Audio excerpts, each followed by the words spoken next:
It's time for Fridays in the Field on the Rural Radio Network. I'm Clay Patton. We're south and west of Sumner, Nebraska, back on the Beattie farm, and as you can tell, the corn crop behind me is progressing along rather nicely. The last time we talked with Bart and the Beattie family, it was near the 4th of July, and they hadn't had to run the pivots very often, but we did see some heat and some dry conditions continue after that, so Bart gives us an update as to how the crop's progressing. Really good. We've had some really good moisture since the 4th of July. I think this field here that we're at today, we've had just over 4 inches since the 4th of July. We have ran the pivot. I think it's been around 3 times now, which normally this time of year we'd probably be triple that for this time of year. But so the rains have been good. Pollination, we came through really well. It wasn't too hot. We didn't have any extreme temperatures or anything. And so, looking at the ears that we've looked at today, and the pollination went real well, and it looks to be like it's going to be a really good crop.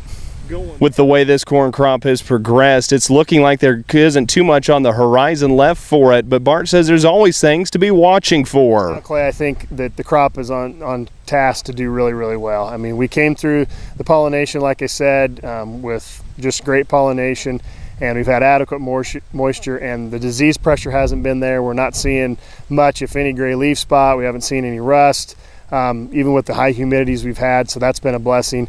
There was a little bit of western bean in the area, but not to the threshold levels that we needed to treat. We saw a couple of the ears we pulled today, maybe had a little bit of damage in the end, but nothing that would be significant. So at this point, if we can finish up really strong here in the next few weeks, we're looking at maybe one more irrigation if we do not receive any rain. But the way this year's been, every time we put a circle on, we end up getting rain right after it. So I think we're on task to have a really good crop here at this field.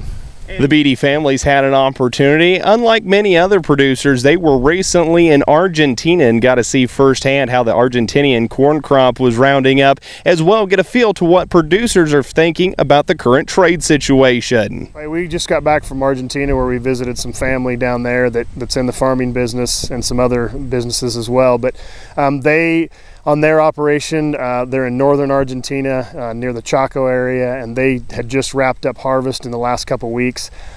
Specifically in that area, they had some record yields, both in soybeans and corn, which I know Argentina, all we heard about was drought. And in some of their cattle ranching regions south of there, probably 250, 300 kilometers south of that Chaco area, they did experience quite a bit of drought, and the crops in that area, which we looked at some of those, they were doing a little bit of harvesting, was really pretty sad and pretty poor area because of the drought.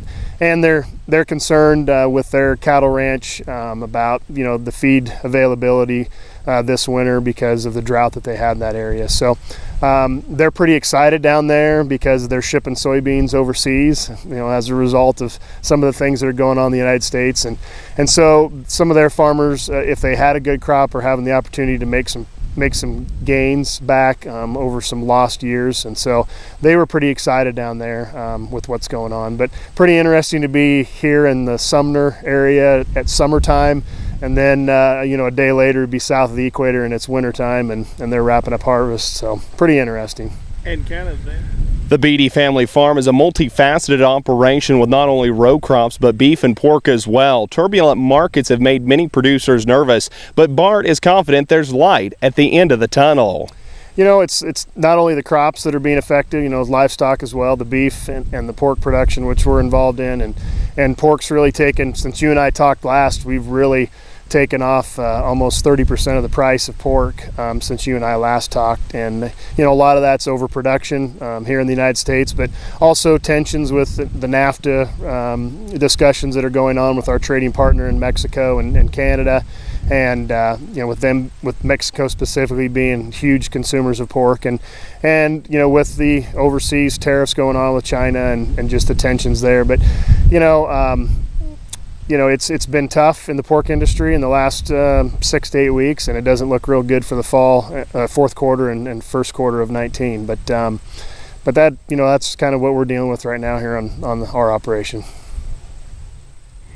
Well, we're excited to continue to see this corn crop grow and mature, and we're excited once we get a little bit later on in the season to watch a combine roll through it.